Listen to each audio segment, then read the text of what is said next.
Assalamualaikum warahmatullahi wabarakatuh. Saya akan menyajikan materi tentang joint venture pada mata kuliah Fikih Muamalat Kontemporer. Sebelumnya, perkenalkan, nama saya Rulita Nur Mufatihah, NIM 401200281, kelas Ekonomi Syariah J, dengan dosen pengampu Iza Hanifuddin PhD. Sub bahasan yang akan saya bahas kali ini, yang pertama yaitu pengertian dan regulasi yang mengatur joint venture, 2. Kontrak joint venture, 3. Bidang bisnis yang wajib didirikan dan yang dilarang dilaksanakan dengan joint venture, 4. Apa pentingnya joint venture, dan 5. Aspek penting dalam perjanjian joint venture. Pengertian dan regulasi joint venture. Pengertian joint venture adalah suatu usaha atau bisnis yang didirikan dan dijalankan oleh dua atau lebih entitas bisnis untuk menyelenggarakan bisnis bersama dalam periode waktu tertentu sesuai dengan kesepakatan bersama. Biasanya, kerjasama tersebut diciptakan untuk memberikan tujuan spesifik sesuai dengan ketentuan yang telah disepakati bersama. Regulasi joint venture di Indonesia. Yang pertama berdasarkan UU Nomor 25 Tahun 2007 sebagai kegiatan penanaman modal asing. Kedua, UU Nomor 1 Tahun 1967 Pasal 23 tentang penanaman modal asing. Yang ketiga, PP Nomor 7 Tahun 1993 tentang pemilik saham perusahaan penanaman modal asing. Yang keempat, SK Menteri Negara Penggerak Dana Investasi atau Ketua Badan Koordinasi Penanaman Modal Nomor 15/SK/1994 tentang ketentuan pelaksanaan pemilikan saham dalam perusahaan yang didirikan dalam rangka penanaman modal asing. Kontrak joint venture. Dalam joint venture terdapat dua kontrak. Yang pertama yaitu kontrak domestik. Domestik berarti kontrak yang diadakan antar perusahaan dalam negeri dalam penanaman modal bersama.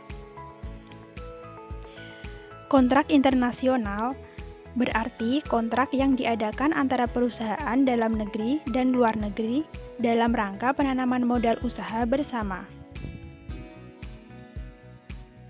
Bidang bisnis yang wajib didirikan dengan joint venture dan yang dilarang dilaksanakan dengan joint venture. Bidang bisnis yang diwajibkan meliputi 1. Pelabuhan, 2.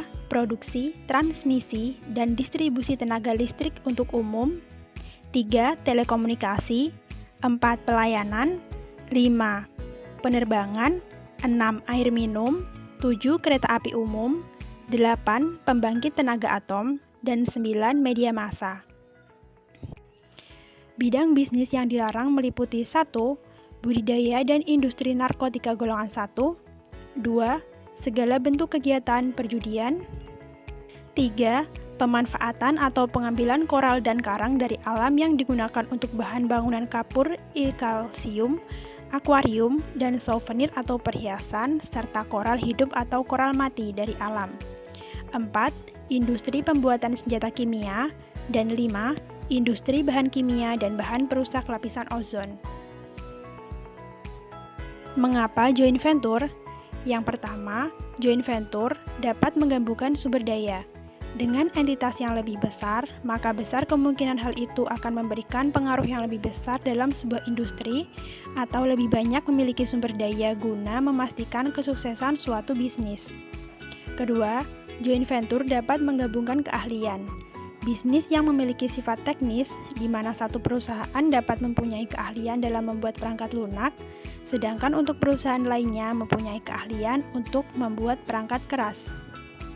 Joint venture dapat menghemat biaya. Joint venture dapat dibentuk untuk menghemat biaya, misalnya saja untuk biaya iklan atau publikasi di suatu pameran. Aspek-aspek penting dalam perjanjian joint venture. Yang pertama yaitu memiliki tujuan khusus. Yang kedua, ada kesepakatan antara dua pihak. Dan 3. Durasi tertentu yang telah ditentukan oleh kedua belah pihak. 4. Pembagian keuntungan. Dan kelima, struktur usaha. Sekian pembahasan tentang joint venture yang dapat saya sampaikan. Apabila ada salah kata dalam penyampaian saya, mohon maaf. Wassalamualaikum warahmatullahi wabarakatuh.